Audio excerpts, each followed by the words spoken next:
Hey everybody, welcome back to A Brief on Grief. I'm trying something a little different today with recording this on Zoom, so hopefully it goes well.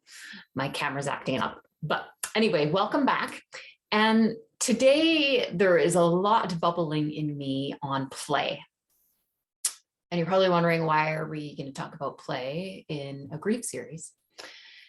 But this book, this phenomenal book called Play from Stuart Brown, it talks about a lot of things, from like our play personalities to like some of the debate on the goods and bads of play, all that kind of stuff. But the main message in this book, there's so many amazing messages, it's just wow, is that like food, like water, like oxygen, we need play to thrive in life.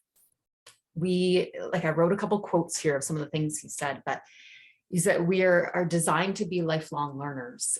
It is a huge part of development as children to play. It helps our brain develop. It helps our brain connect with our body and learn things about how our body works and what we can do with it, to learn rules about connecting and interacting with others in our world. It's super, super important. And he points out that there's so much from childhood, we eventually start to stop playing. We start to learn that we have to be more serious and that we have to be responsible, teenagers and adults, and we have to focus on getting good grades and getting a good job. And we tend to neglect play. We don't actually know that we need it to survive and thrive. Our brains actually continue to thrive as we age if we play and have joy and create joy in our lives. He says that our brains keep developing even as we age if we continue to play, and it's a huge factor in warding off like neurological diseases, Alzheimer's and Parkinson's and other things, but as well as like heart disease and other diseases that are not as easily seen linked to the brain. He says a really powerful paragraph here. I'm just going to read it word for word. When we stop playing, we stop developing. The laws of entropy take over, and things start to fall apart in our body. We become vegetative, staying in one spot, not fully interacting with the world. We actually become more plant than animal. Basically, when we stop playing, we start dying. I don't know about you, but that kind of takes my breath away. And so many things he talks about here, like people play to explore and learn about life. We're much less prone to dementia. And this is another key thing. The opposite of play is not work. The opposite of play is depression. I don't know, this message and the different messages in this book, it has reminded me of a key loss that I haven't talked a lot about in this series, but I've shared about it in different words and expressions with people about the pain that some of the grief I used to carry in my life before. That grief of believing that life was supposed to be more joyful and more full of more love and connection and for more excitement and happiness than the way I was living. And I had so much grief about that because I sensed it was supposed to be more, but I didn't know how to get to more. I didn't know how to get to that place where I felt more peace and joy and love. And now, and I just realized in that journey that I was just like, it's like a loss of joy is what I identified it with, right? Like a loss of joy, a loss of like vitality and excitement in life, that passion and that joy that we used to have as kids, which is why so many of us have nostalgic memories of times where we were just playing and free and joyful as kids.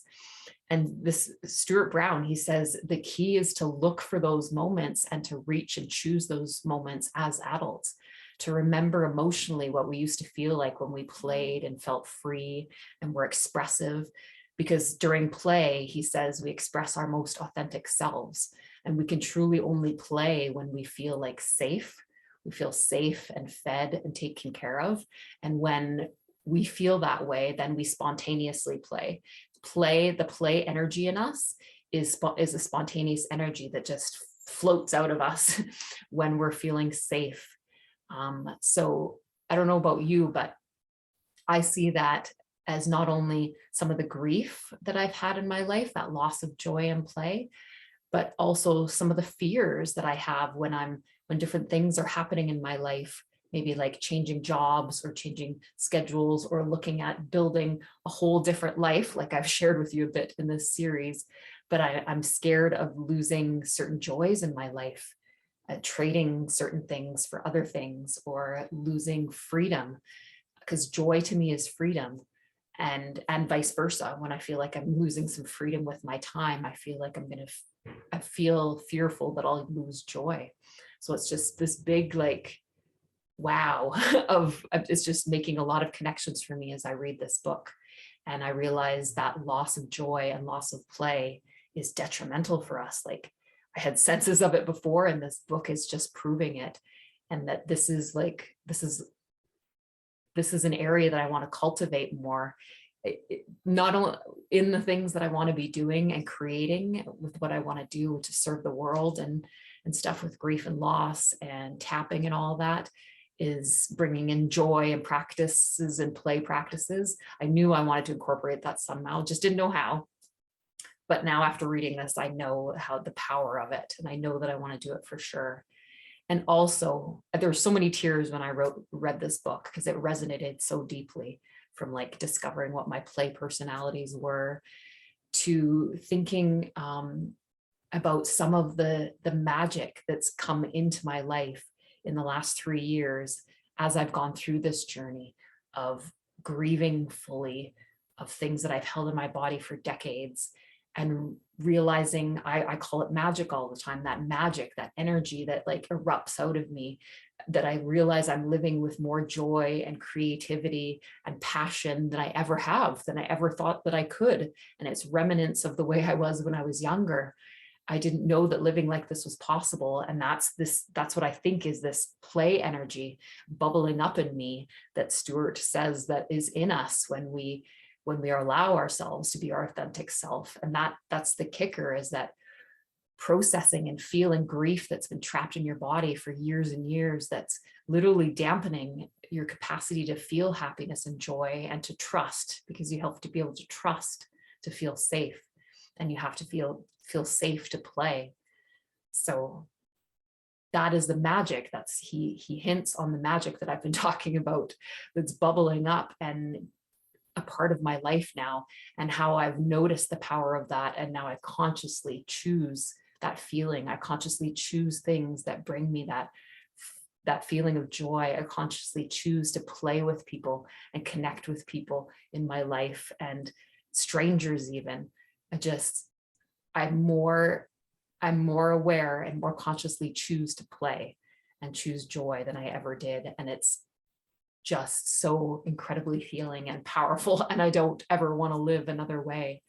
So I could talk on and on about this. So that's a little bit of the excitement and the magic and the play maybe that's bubbling up in me about this, and I wanted to share it with you today. So okay, thanks everybody, and I'll see you next time.